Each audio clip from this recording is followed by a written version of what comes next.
Hi everybody, welcome back to another video. So today I'm going to tell you all about my birth story, which is what you voted for on my poll. I hope you enjoy this video. It's a bit gory, so if it's not your thing, then I suggest you switch off. If you can hear anything in the background, it is little Harry. He is with me right now in the living room, so you'll hear CBeebies, Mr. Tumble and whatever else. So I hope you enjoy it. Again, if you see me looking down, I'm either looking at my laptop or my pieces of paper, because I have been a good girl and I have done my homework. So firstly, Harry was born during lockdown, so he was a lockdown baby. He was born on the 2nd of April.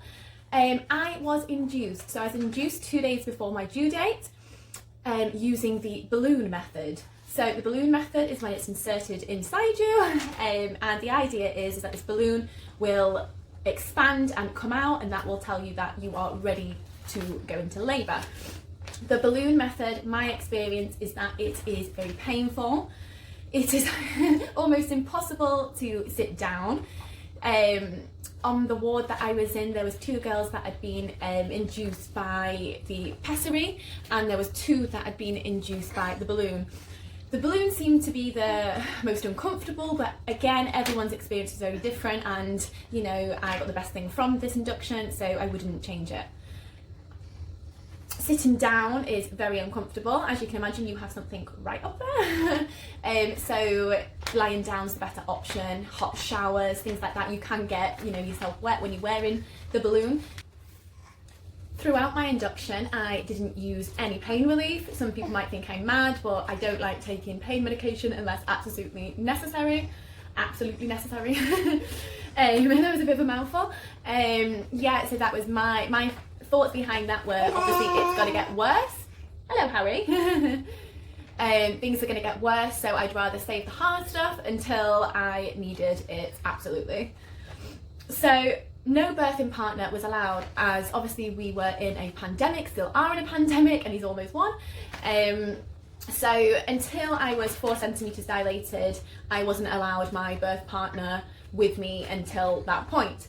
This was very hard. You know, it is not normal for you to be going through such a hard time, the most important time in your whole life, on your own. It felt like I was robbed of those special times, of the special times together, bringing your baby into the world.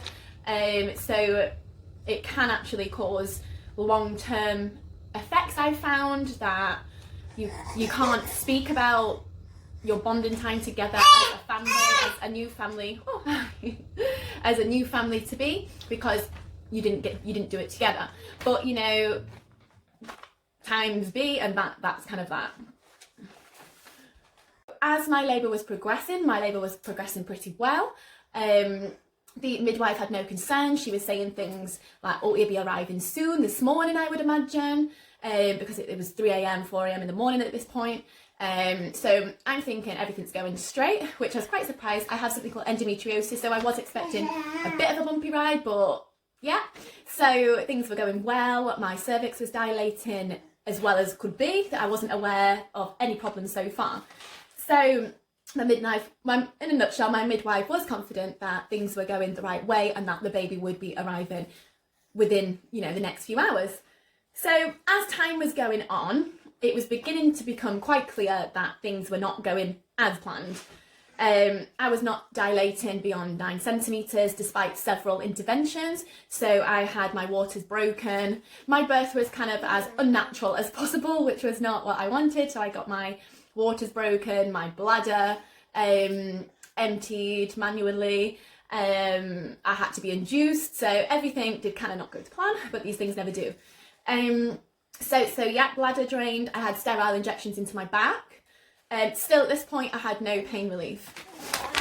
So I just want to also make it clear that I am not saying no pain relief as in, oh yay, I had no pain relief, I'm so much better than everyone. I'm not saying that. I'm saying it will become clear why. Pain relief, if you want pain relief, that is totally fine. But for me, I was quite adamant that I wanted to be able to feel and be in control of my body. So please don't take it the wrong way that I'm saying pain relief is, you know, a no-no, because if that's what you want, you have that.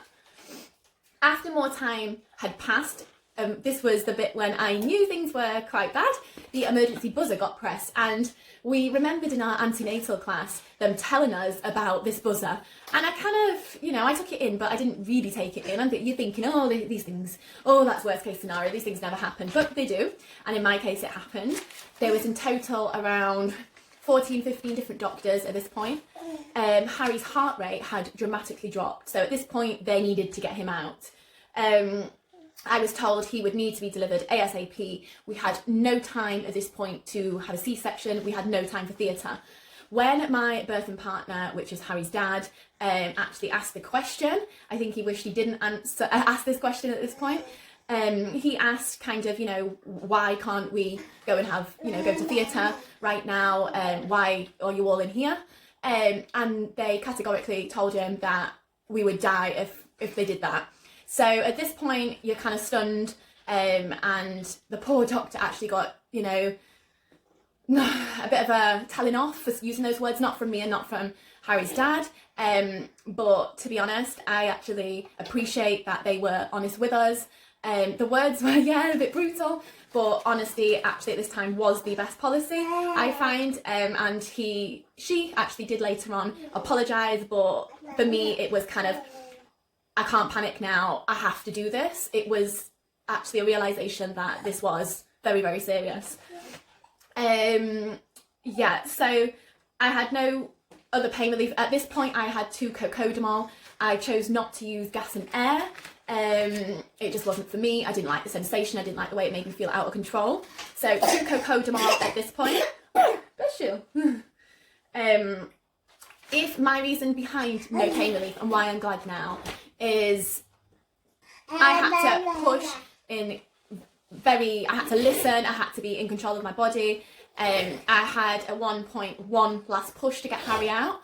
I was told this is the last time that, you can push now and he needs to come out. My thought behind it is if I would have been more numb, if I would have an epidural, if I was, on this gas and air, would I have felt my body enough to push this baby out? I don't know. I wasn't in that situation, but I wouldn't like to test it out either. I ended up having to have an episiotomy, which on my birth plan I stated I did not want. It was number one thing that I stated I do not want. So an episiotomy is where your perineum is cut from the top to the bottom. You will have a scar afterwards, but please don't worry like I did. Sounds gruesome, but there's nothing really to be seen now. And Harry was also delivered by forceps. He was in quite a bad way, bless him. Hey, don't one of these. These carrot sticks are a godsend. Here you go, darling. Good boy. So Harry was eventually born at 3:40 in the afternoon. He was battered and bruised, bless him, but a small price to pay for what we'd all been through. We ended up staying in for around 6 days. I was in a pretty bad way. Harry looked in a bad way, but he, bless him, was fine. I had to have a catheter inserted. I was on very strong morphine and Oromorph. I couldn't walk. I had to have Harry brought to me to be able to feed by the midwives. So it was not the best experience, but these things happen. Once I got home after around a week, I had to continue to see a perineal specialist. I had to have iodine and other solutions applied to my wound for around 3 to 4 months. And I also had to have a perineal specialist physio.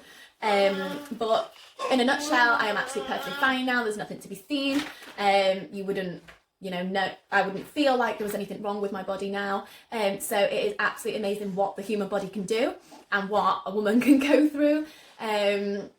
So I hope you enjoyed that. I know it's not for everybody, but if it is for you, then keep watching as I will probably do a bit more in depth. I really, really hope you enjoyed it, and I hope you watch some more of my videos. Have a nice day, and I will see you soon. Bye.